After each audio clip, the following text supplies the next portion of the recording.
Hey everybody, this is Mr. Storm, and in this video we are going to learn how to use Bootstrap. We're going to learn what it is, we're going to learn how to access it, how to implement it in our own websites.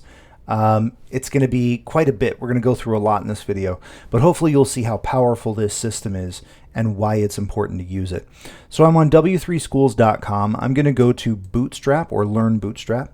Now we have two options here. We have Bootstrap 3 and Bootstrap 4. And honestly, they're essentially the same. There are a couple of changes in Bootstrap 4, but since it's the most recent version, we're going to learn Bootstrap 4 in this class.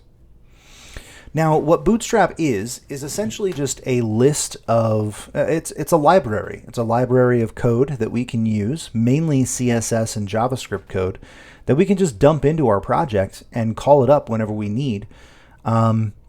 Let's see an example of what a web page would look like using Bootstrap. So let's get rid of the preview here. Let's just take a look at the code very quickly. If we look here, we have a bunch of stuff in the head that is new and different. We're going to learn what all this stuff means and how to use it today. And then down here we have everything is sectioned off by divs. And these divs have classes that are associated with them. For example, container and jumbotron and row and column. So all of these things, we don't actually have to write the class for them, right? These are classes that already exist in Bootstrap, and all we have to do is just call them into our web page whenever we want to use them. And so this is what something like that would look like. Very modern looking, very finished looking, very polished looking. And it's only a little bit of code that we have to write to make that happen. Beautiful, beautiful, beautiful. Okay, so there is a Bootstrap 4 basic template that we can download and use in our Bootstrap projects. And you will use this template at some point during this class, but I do want to teach you individually what all these things do before we start using the template. That way you know how to mess around with them. Okay, let's go to Get Started. Let's talk about how to implement Bootstrap into our web pages. But first of all, I actually want to create a new web page, and I'm going to do that by using a system called Repl.it, R-E-P-L.it. So this website is called Repl.it. This is a fantastic website that allows us to write programming code and web development code in a web browser. So what you need to do when you get to Repl.it, you want to go over to sign up and then sign up with your Google account. So this is my account. I'm going to create a new REPL. When you create a new REPL, it's going to ask you what you want. We're going to create an HTML page today. So I'm going to do that. I'm going to give it a name. I'm going to call it Bootstrap. And I will create my REPL. Okay, so with Bootstrap, so notice over here we have access to, they gave us a script.js file and a style.css file. We actually don't need these, so we can get rid of these in Bootstrap when we're working on a Bootstrap project, because we are going to link to different files that do all the stuff. We don't have to actually build those out. And then here we can get rid of this meta name equals viewport, content equals width equals divide. Yeah, we can get rid of that line because we don't actually need it. We're going to replace it with something better here soon. Let's change our title to Bootstrap. We can get rid of the reference to the style sheet because we just got rid of it. And we can get rid of the reference to the JavaScript page because we just got rid of it. All right, so this is our basic template as it begins. Now let's talk about how we are going to implement, how are we going to link the Bootstrap to our project. Well, let's see. All right, so there are two ways to implement Bootstrap in your web page. Let me zoom in a bit here so it's easier for you to read. So there are two ways to get Bootstrap 4. You can include Bootstrap 4 from a CDN or a content delivery network, which is what we're going to do, or you can download Bootstrap 4 from getbootstrap.com. We're actually just going to use the CDN because it's super simple. All you have to do is copy this line of code and paste it into the head section of your website. That's it. That's the whole thing. Now, if we want to do some JavaScript, there are some JavaScript, some Ajax libraries that we can download or that we can copy in as well. But we're not really going to worry about that for this class. All we really need to worry about is this one link. So I'm going to copy this, go over to my Bootstrap project, and in the head section, I'm going to paste it. Now we have Bootstrap. It's really that simple. That's how it works. I mean, really. We don't want to download. So here's a couple things that we need to make sure that we are paying attention to. One, we need to be using the HTML5 doc type because Bootstrap will not work with any version of HTML that's not HTML5. And I can tell that I am using the HTML5 by the doc type up here. Also, remember that Bootstrap is a mobile-first development platform, meaning that Bootstrap is focused on making websites that look good on mobile phones as well as looking good on a desktop. So in order to make things like rendering the proper graphics and touch zooming, you know, where you zoom in and out by touching and scrolling, in order for that functionality, we need to replace that meta name viewport, whatever, that code that they give us originally, with this line right here. So I'm going to copy and I will paste this into our page as well. Alrighty, containers. Containers are how we organize our content in Bootstrap. Okay, now there are two different kinds of containers in Bootstrap that we need to pay attention to. One is the .container class, or the container class. That will create a fixed width container like this right here, meaning that it is a specific width on our page. And then we have container fluid, which creates a full width container that spans the entire width of the viewport. So depending on what you're trying to do, you might use a container or a container fluid. So actually, let's create some stuff. Let's use a container. I want to use, let's do this right here. We'll create a div that has a container. Oh, so I'm going to create a div. Now, the great thing about Bootstrap is, you notice I haven't written any CSS code. I don't have a CSS, an external style sheet where I have a bunch of design code in it. I just have a link to the Bootstrap CSS. So I can actually access classes just by calling them out by name. And I'm going to do an H1.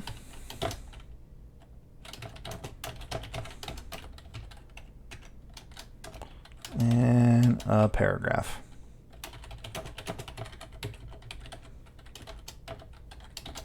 Okay, now when I run this, let's see if it looks different from what it would if I didn't have it linked to the CDN. Ooh, that looks a whole lot better.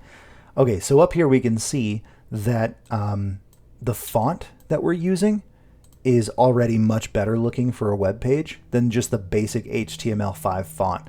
The HTML5 font is like Times New Roman or something, and it doesn't look great on a web page. Notice that the background is a bit softer as well. It's not that stark white. And the text isn't exactly a full dark black. It's more of like a slate gray, and it looks a whole lot better. So I can also tell that I'm using a container because notice I have some padding already on the side here. And that padding is keeping my text from being all the way up to the edge of the web page, which is what I'm looking for. So I can already see that Bootstrap is working and it's making my web page look really good. And I haven't really even done anything yet. Let's talk a bit more explicitly about containers. So containers that are fixed, like the one that I'm using, I can use attributes that Okay, let's start over. So with a fixed container, I can create responsive web pages with a fixed container. The max width is going to change on a fixed container based on how big the web page is. So actually, let's do it over here in my example. And it's really hard to, okay, it's really hard to see because, okay, so as you can see, as I stretch that, the container is staying a certain amount of, a certain percentage of a distance away from the screen, but then whenever it pops down, like right there is the popping point, when it goes down to a different screen size, it then adjusts itself. That is called responsive design. And so down here, this would be more like a mobile, like a cell phone. And that's what it would look like on a cell phone. Okay. So that's, you know, even though you're using a fixed width container, it's still going to be, it's still going to adjust itself based on the screen size, which is exactly what we're looking for.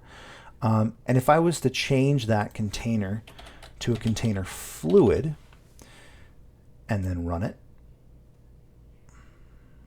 so now notice the padding isn't as extreme, and when I adjust the screen, it stays fixed to that side because it's spreading across the entire width of the container itself, or of the container that it's in, which in this case would be the body of the web page. All right, we can add some padding. We can add some border and color. Ooh, let's actually do that. So here's one of my favorite things to do, or here's one of the best parts, my favorite parts about Bootstrap. Look how easy it is to add a border and a background, right? So let's do this one down here. So P3, which is going to be padding 3, MY, BG primary, text white. So where are we looking?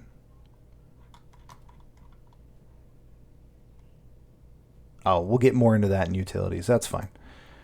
Let's see. Yeah, I'm just going to actually copy this.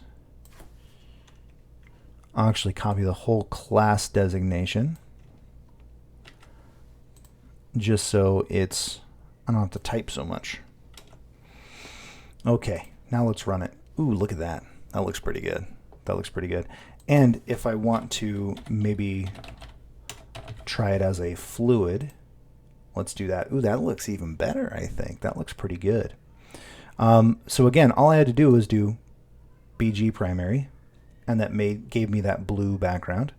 Some padding, yeah, I mean, this is pretty easy. This is super simple, right? Super, super easy, simple stuff. Okay. Now again, the containers are responsive. We can also create smaller containers. We can create small, medium, large, and extra large containers that will change depending on the size of the screen, but at different rates. Okay. And we'll play around with those a little bit more when we get into stuff. Let's talk about typography. So Bootstrap will still allow you to do H1s and, you know, all the normal things that we would do with headers, but it also has display headings, which in my opinion look a little bit better. So let me actually replace this H1 with a display. So let me show you how that works. So if we come here, we can see that we create an H1, but then we apply the class display1 to that item. So in here in my class equals display -1. Let's run that. Ooh, that looks so much better. Oh my gosh, see, it's already looking better. I'm loving it so much. Okay. So the display is awesome. We can also create small text next to our name. So instead of maybe that paragraph element, maybe I wanted this to be small text. Here's how that works. So all we do is inside of the H1 element, we create a spanning element called small, and then we put our secondary text inside. So let's play around with that. So inside there, I'm going to do small.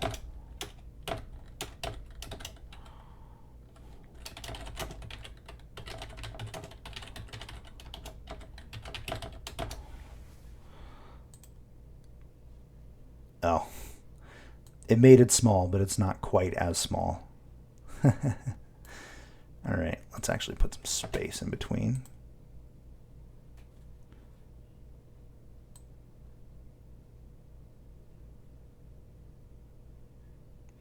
Now, the small is based on the size of the display. So if I make the display smaller, the small gets smaller. So that's pretty good. All right, wrong way. Okay, we can highlight text, we can abbreviate text, we can create block quotes, which look fantastic. I'm going to go ahead and create a block quote. And to create the block quote, I am essentially just going to copy and paste. Actually, I'm going to put this in a different container below the div.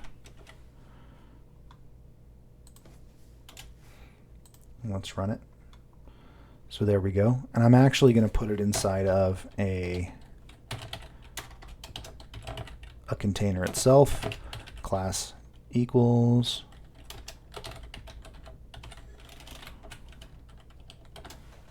and then underneath the block quote, just because I want this all to be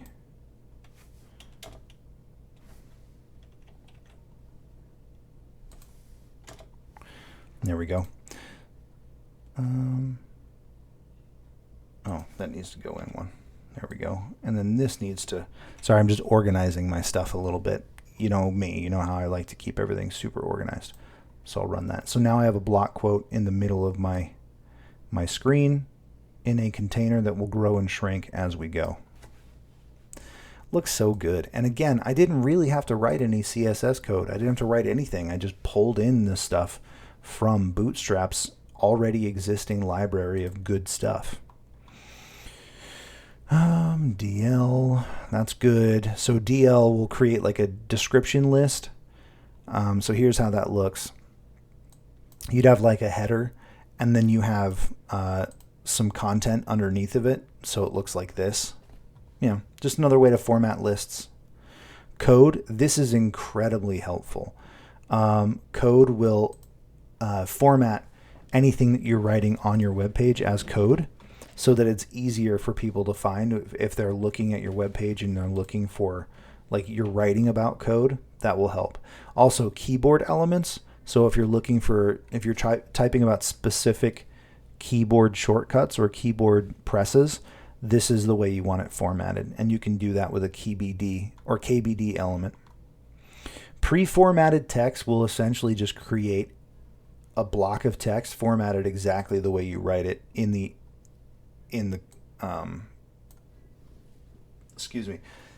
editor. So notice this pre, and then we created this pre-formatted text, and it came out exactly like that on the web page.